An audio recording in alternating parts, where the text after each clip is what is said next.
today we started our lovely series of shorts on the topic of empowered people and spotting relationships that are either, yes, unconsciously loving or not, and emotionally participating or not. And the short was empowered people aren't confused about love or what it means to care. And also our second one, which is about 3 minutes, what an empowered feminine can tell you about masculine and feminine as empowered or not. Okay, so 5D mystic here, that means securely attached, non-traumatized person who's mindfully living, loving, and with mindset skills. Mystic because I'm spiritual, yes. Clairs, intuitive, psychic gifts, spiritual gifts, a bunch of words.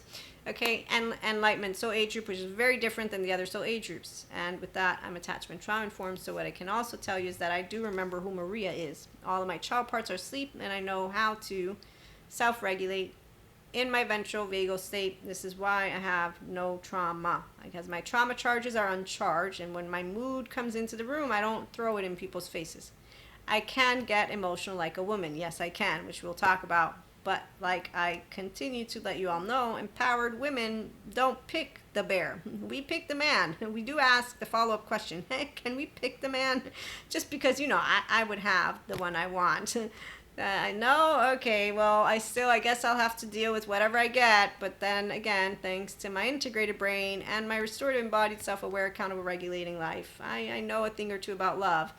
From the real love center, not the fake one. And so number one, the real love center is your oxytocin gene hormone, which is consistently on when your higher self is in the room and you don't have exiles, protectors, or any of those small child parts that people who are teenagers rule with, the fight response.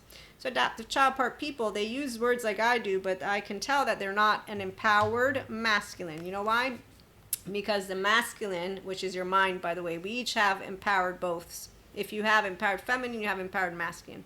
If you have empowered masculine, you have empowered feminine, and that's because we are a mind and body, body, mind, and it works together in harmony when you're in the frequency of securely attached. I'm going to be loved exactly as I am, okay? So the land of truth is the land of neutrality and duality, because that's where you look at thoughts, and then you look at your empowered feminine and feelings, and you know that the feelings came up first because you're a 0-1-year-old and a 3 to 7-year-old and all your child parts.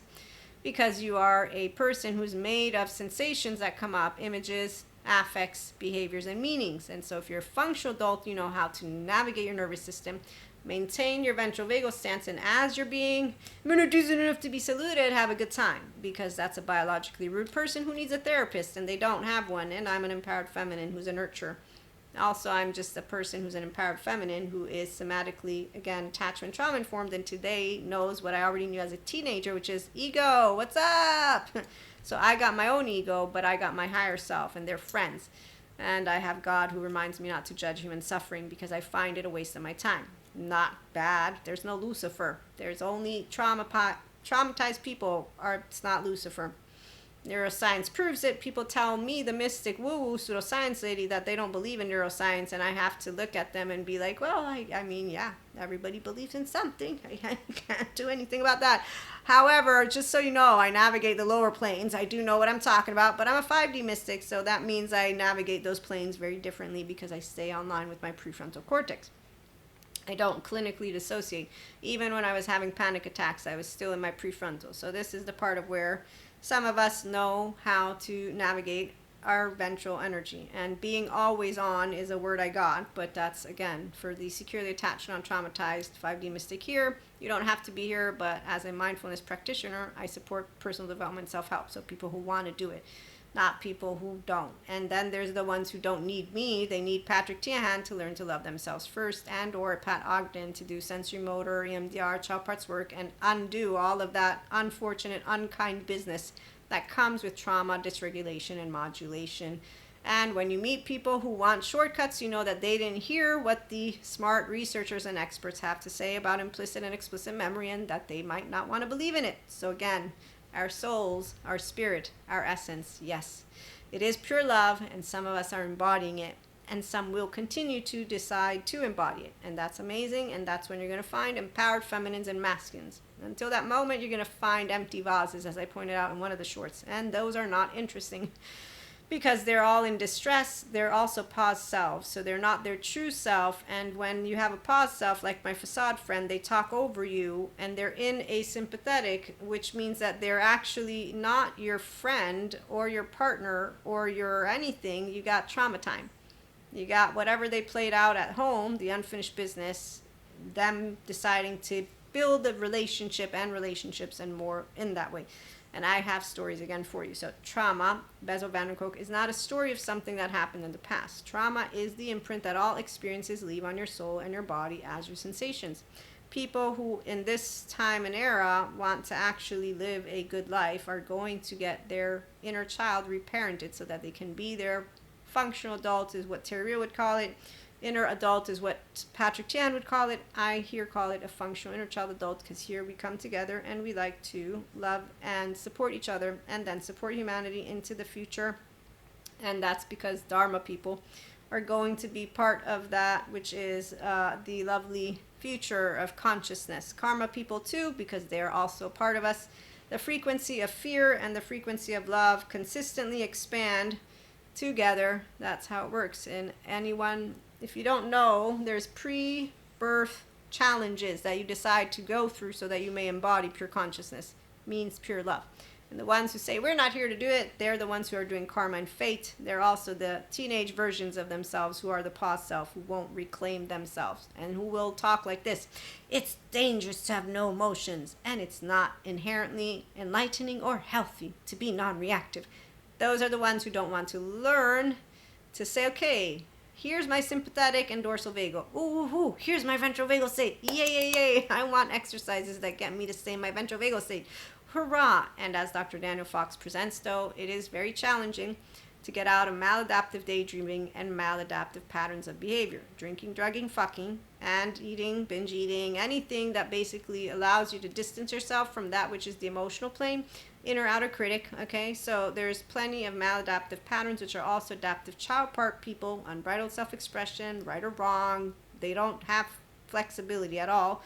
And so ego, when it's in town, independently from who you are tuning in, again, I will spot it. I'm not confused when I'm a teenager. I'm growing up, I'm having fun, I'm flirting, right? And in this case, I learned I don't really know what flirting is, but as a teenager, I thought I knew.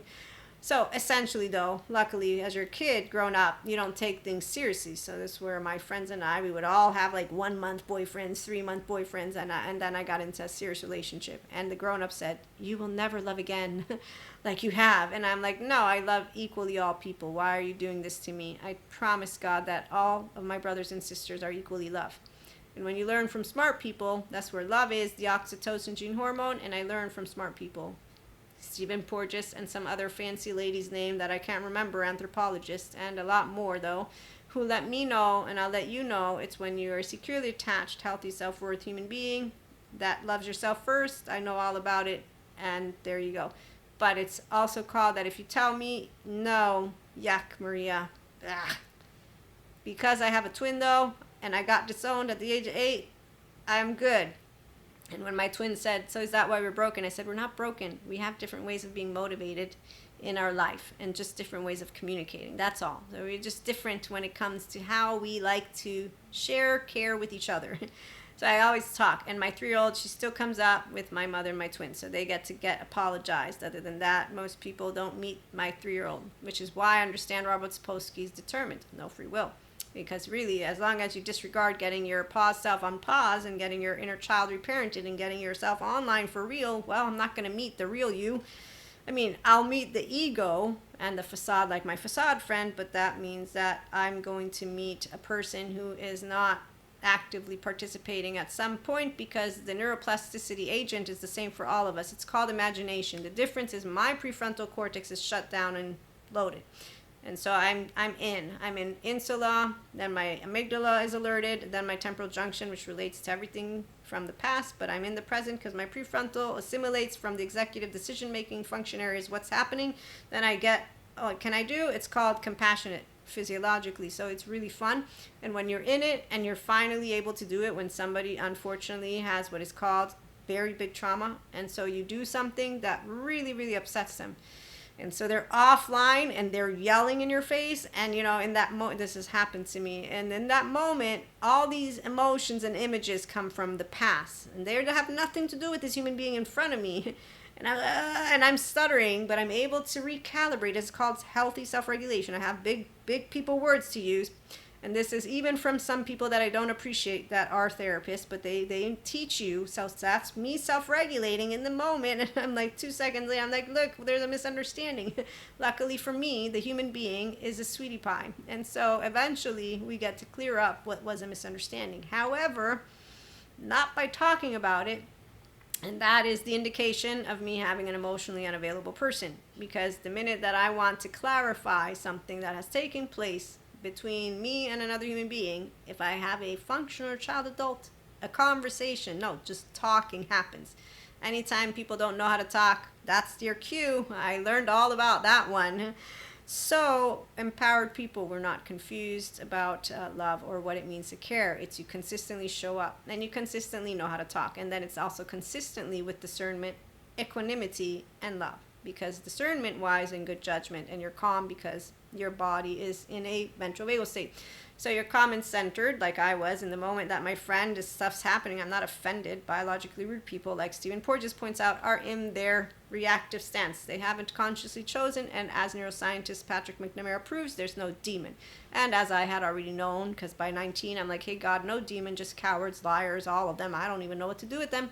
That's ergo, I didn't go about my business trying to prove anything. I found out as a mystic, the lower planes, not so scary. Still no Lucifer, not even close. And all I can tell you is that it's really sad when you see people who could be healed not go to Patrick Tian or Terry because they think they know who they are. In the meantime, like Dr. Daniel Fox says, nah, they have mustard. They don't have self-awareness. They also don't want to, though, because they're too busy with their unhealthy self-people, drinking, drugging, fucking, making up stories, talking about people behind each other's back. Just go watch Mean Girls or any of those crappy movies that still make it look like those movies are not interesting to a person who knows that there's people who live that.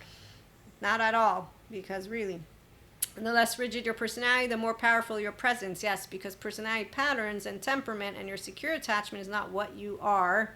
When you are a person who is connected to pure consciousness, whether with spirit or sciences, you'll understand this because it's called a flexible, adaptive, coherent, energized, stable brain, as Dr. Daniel Siegel has taught me. And so you will know the life within you, and it is not here to serve the body, mind, or emotion. The body, mind, and emotion are here to serve the life within you. Sciences people, they can learn of it as a resilient, restorative, embodied, self-aware, accountable, regulating life. The scientists will give them those explanations. They're not pseudoscience. I'm pseudoscience. For me, spiritual growth happens when you're actually on the spiritual path, which let's go find our lovely Sadhguru, as he is the one I look to when I'm talking to you about spirituality, because he has some amazing quotes. Having expectations of others means you're trying to fix their lives, fix your own life. That is freedom. That's not the one I was looking for, though, but that is what we discussed the other day. So when you meet people who are doing that, those are adaptive child people. If you want inspiration, read a book. But if you really want to walk the spiritual path, the only way is to turn inward. Now, Sadhguru doesn't know the psych education, which is why he doesn't share that, and he talks to you differently. But I know the psych education. So any person who's a mystic who is also involved in personal development, spiritual growth, they will be able to tell you, you only will continue to expand anything spirit related when your body and your heart and your gut and your mind are free from charges from your childhood. And when I say free, not because they've disappeared, that's not how it works. You now identify your emotional buttons, your triggers. You identify the maladaptive patterns. You identify all that is in your sympathetic and your dorsal vagal, and you decide, I will not be living this stress. I will be healing this. This is why when you meet the two groups, it's one group who takes it seriously and does it, the other group who just talks about it, or the other group also are the groups who deny it completely. If someone loves you because you are theirs, it is about you being their property. If someone loves you for who you are fortunate. Well, if someone loves you for who you have true love, is what I'm going to say. And then here, a couple more quotes. That was Sadhguru. This one is from Bill O'Hanlon, LMFT. It's not enough to ask people about a positive experience. It's about savoring that experience and getting them to stay with it. Also, your contribution to the world is you, how you live, how joyful you are. Everything has an impact, Sadhguru. But that's not all. We have more from Sadhguru. Love is freedom and joy. Attachment is bondage and misery. For most people, love means you must do what I want. No, love means they can do what they want and we still love them. And also, the most precious thing is life itself. Will you realize this now or only on your deathbed? And furthermore, the greatest gift you can give to another human being is to accept, respect, and love them. Thank you, Sadhguru. But if you're not an integrated brain, you're not going to have the capacity necessarily to do that, because integration of brain means you own your child parts. You own all of your solo self, core, narrative, relational self, and therefore you're the sense of self of you. Your human name. Okay, so I get it when people are in their pissy pants with each other and they don't notice every word you utter, every action you take, your very existence. Is it for everyone's well-being or is it just about you? But when people try to fix each other, those are the martyrs, superiors, and blamers. When people don't have every single one of their child parts in their forefront, and if they have more than just those trauma charges, that stuff, well, they are actively, as Terry would point out, adaptive child part people, and as Beth and Ruth Lanius would point out, we have clinically dissociated people with dissociative disorders, and as Dr. Daniel Siegel will point out, so basically, it's not monsters. No, it's not confusing. I'm a teenager. I've been taught what true love is. I have a body that maintained this lovely empowered self. Thank you, mother, twin, again, my younger sister too, but my primary environment was conducive to me being able to stay simply connected to the higher self. And so when meeting with different people and noticing their bad behavior as an adolescent, I'm using good and bad and learning eventually not to cast stones because God taught me this. The catechists taught me this. So I'm like, okay, I am so sorry for having cast stones. I'm now 19 and I'm still seeing people choose unkindness. I'm 45. Patrick Tihan mentions he's still working to heal his unkindness that stems from his hypervigilance from his childhood. Okay, so when people take ownership of that which is theirs, they don't bring it into a room. When I see it being brought into the room, I don't mention shit because I learned from my facade friend that the minute you're presenting to me your hypervigilant stance and you got this little hissy fit going on, I got an ego in town. I don't want to waste my time with any ego because I got my own, mine's happy, and the minute that you can learn, people have basically at the most 5 little hands. I mean 5 tricks up their sleeve. And if I wanted to equate it to attachment trauma educational information, I could, but I don't really try that. So my point is, I'm a teenager. I'll use a couple stories. I got this boy I'm flirting with. He continues to make it a point to let me know we won't be dating because I'm short. So he's aesthetically shallow. That's how I'm going to bring it to you. And to this day, when I meet women, men, or theys who are aesthetically shallow, it's not about not dressing up appropriately. No, I know where to go when I want to be fashionable for reasons that are meaningful. I know when people are shallow, and I've met them, and men and women who are shallow completely don't mesmerize my eyes. I just think, wow, you look good in a suit maybe, but I'm not going to go there because we don't make blanket statements, okay? So you'll just notice by the energetic imprint of a person that they are shallow. No, it's not true. That's not how it works. I'm just messing with you. It's basically, if you consistently hang out with people, you know if you got a facade or not, but that's only if you are a person who knows integrity and you know equanimity and you know discernment, which means you know we're all flawed and imperfect, which is why self-acceptance. I can be crooked, you can be crooked. I am not God, nor are you. So I will not judge thee, and I will not cast a stone because that would be a sin. And as a person from spirit, I will actively keep my promise, unlike what those people who betrayed their promise do. On the other hand, if you're of science, then I'm going to say, I know if you're a functional child adult or not. And if you're not, I won't be speaking to you because your biologically root ears have shown me who you are, and my gut will tell me who I'm dealing with. I don't need to hear words because I'm an empowered feminine. I'm emotions first, that's it. And my gut knows exactly what it means to be in the presence of that which is not dangerous. Also, as a mystic, I do know my oversoul. So I will instinctively, don't need a guide for it, know exactly who I'm in the presence of.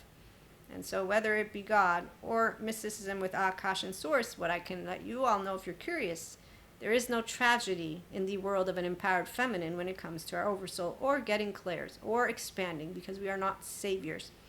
You heal yourself, and you will only heal yourself if you will have taken your humanness seriously, which I see a bunch of people thinking they have. In the meantime, they have not. Teenager me, and having a good time, this tall boy making fun of this thing, but I'm whatever. I come in, I still have the image. This is an explicit memory. I come in very happy with my new heels. The minute he sees me walk in, these are the words he says.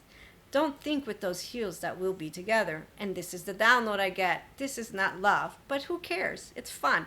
So that is where a person who loves me will make me not feel like that and will not speak words like that. I don't need to say you're gaslighting, you're manipulating. I don't need to use any words when I'm an empowered woman. I will simply know immediately, wow, I call bullshit a mile away. And that is why, as I share, Patrick Tian is awesome, because as he says, Boca Raton won't help you heal dating beneath yourself. Nope, and it won't. I actively have proof of that. Plenty of people, they love to hear about Reiki. Oh yes, they love Akashic record readings. They love to get into all of the mystic plane, and no mystic will ever deny anyone the support, because we are all of spirit and source. And me supporting somebody isn't a bad thing. Also, I've asked all those smart therapists every single question I could, and they said, don't worry, your body will tell you if you need us, which is true, because that's actively how the body works. And that's because I have a healthy self-worth gut. And that's because I'm a somatic empath. And that's because I use a prefrontal. So when my nervous system is in the presence of a bunch of people, my insula lights up, my amygdala, my temporal junction, and my prefrontal cortex. So I'm present, curious, open, accepting, and loving. And I'm attuning. And so, as Dr. Daniel Siegel suggested, Maria, differentiate more.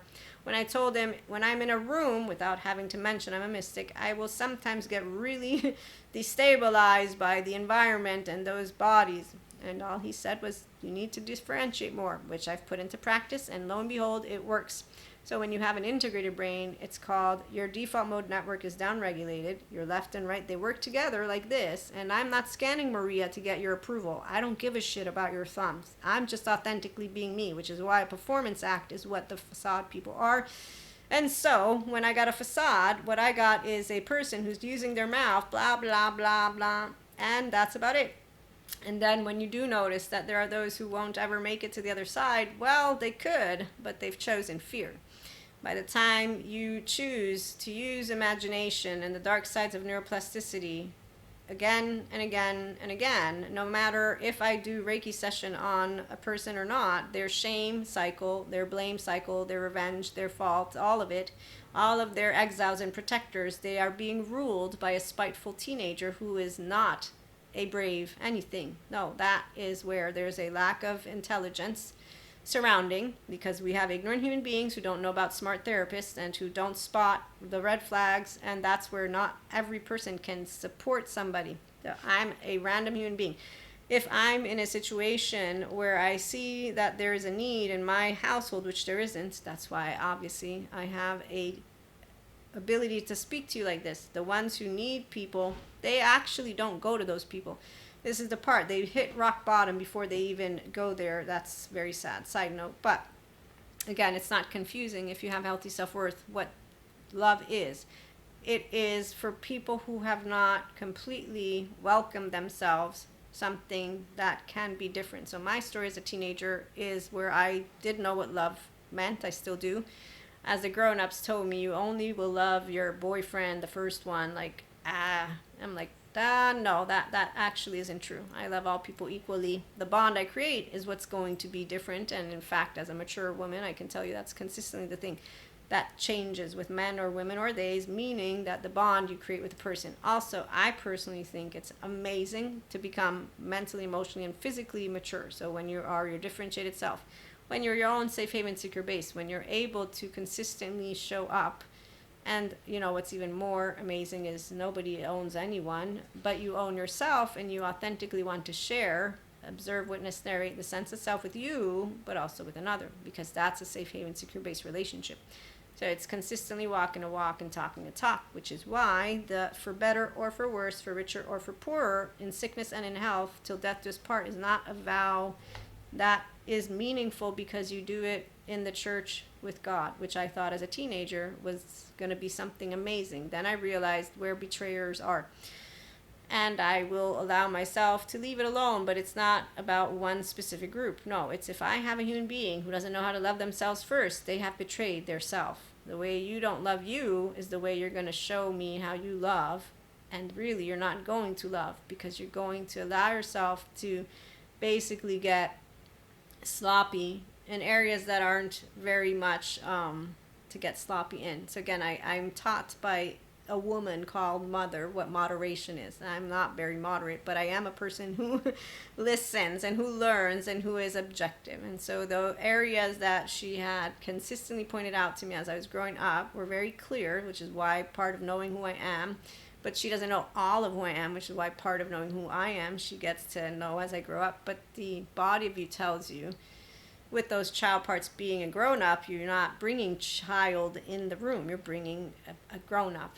And I know I use the word, but really the difference is you're not a sensitive ego. You know, oh my God, how dare they? You know, you don't get into any hissy fit because somebody's like, I choose the victims. I was having a political conversation. I don't like those, nor religious, because people don't know how to actually have them. So if I have a person who's not discerning, not equanimous, they don't know love, they don't know how to be their grown-up version, I'm at a certain point going to have to disengage from the interaction, because I'm going to pick up on your exiles, protectors, or some shit coming up because there's an emotional button or trigger or something's going on, which means that we're no longer having a conversation. You're going to turn it into debate. I don't want to debate you because you have your thoughts and feelings, I have mine, and that's what a differentiated self knows. So my attuning to you is because I'm a mammal and I'm clear on what I'm doing, which is ventral energy. But as you move out of that, depending on what's going on, I'm going to want to diffuse it, because there's no need for us to get in defense mode. It also doesn't bring out any kind of good conversation. So this person's telling me that they pick the weak side, and I said all sides are weak when it comes to people dying. So I know what I choose is I choose life on all sides, and that's actually where I stand. So when people don't like the truth, neutrality and duality, I know why, which is where the empowered masculine, a masculine, because I heard this person saying they know truth, they will only know truth when they know equanimity and they live it. And they know discernment, and they live it, and they know love. Therefore, they know self-compassion. Until the moment where you don't know you're crooked, I'm crooked with ease, self-acceptance in a way of an embodied human being who can be with their higher self, I know I'm going to have one of two people in front of me. Liar, liar, pants on fire, like my facade friend who's a pause self in a mask, and their teenage version, or the real deal. And in either or in all cases, they won't know the difference, because the empowered feminine rules with emotions, which is why I rule with my right, picking up on you.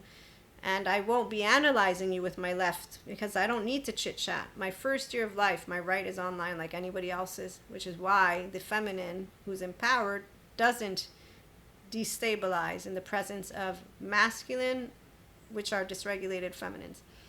Because it's very easy to walk a walk and talk a talk, like Jesus taught me, Holy Spirit and God, because my mother taught me self-respect. She said, if somebody comes to you and talks this way or whatever it was, I just know she showed me what to do with a grown-up who would be shameful.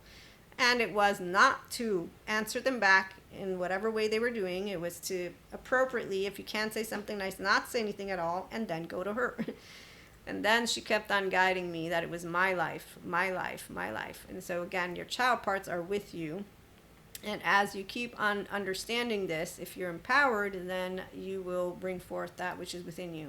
And if you're not, then you won't. And we will continue the conversation. But in the meantime, unconditional love and emotional participation, we can spot it in any relationship. And when it's not there, the person who is the bigger person will always bring it in. Doesn't mean we're friends with everybody. No, there are some people we actively choose that we don't want to be friends, but they will make us. No, not really. Only some. That's a funny story that I don't need to share right now. So thanks for stopping by. We will be back with more